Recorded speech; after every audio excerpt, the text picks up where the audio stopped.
Cuma apa yang saya nampak adalah macam mana akak terima diri akak dengan orang lain dan macam mana orang lain menerima akak juga. Sebab saya ada masalah. 5 tahun lepas saya patah pelvis saya.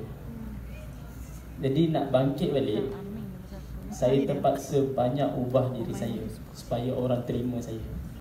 Cerita yang sangat menginspirasikan sebab saya faham dia punya kesukaran nak naik balik setelah dah berlaku aksiden dan sebagainya.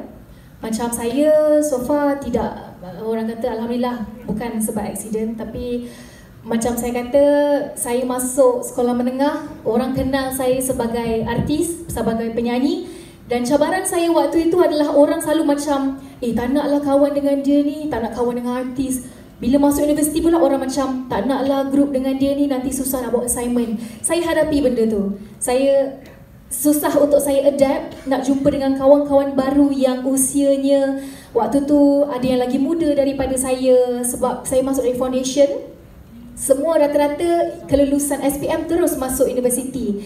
Macam saya, habis SPM saya postpone saya punya belajar selama setahun. Maksudnya saya tak sambung belajar. Saya kerja dulu.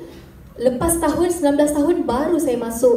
Cari kelebihan dalam diri itu, apa yang Tuhan tu bagi kelebihan lain, cuba terokai apa kelebihan diri sendiri. Saya nak ucapkan all the best kepada semua student-student. Saya harap anda semua kuat untuk mengharungi kehidupan di universiti sebab kita tahu macam-macam ujian dan cabaran yang ada di universiti, lebih-lebih lagi melibatkan rakan-rakan, melibatkan kewangan dan sebagainya. Tapi tolak tepi semua tu, apa yang paling penting, niat kita untuk belajar sebab apa, matlamat kita belajar untuk apa, dan paling penting kena enjoy lah. Setiap apa yang kita belajar itu jangan kita rasa belajar untuk belajar je, tapi in the future benda yang kita belajar ni sangat membantu dalam kehidupan kita dan sangat berguna.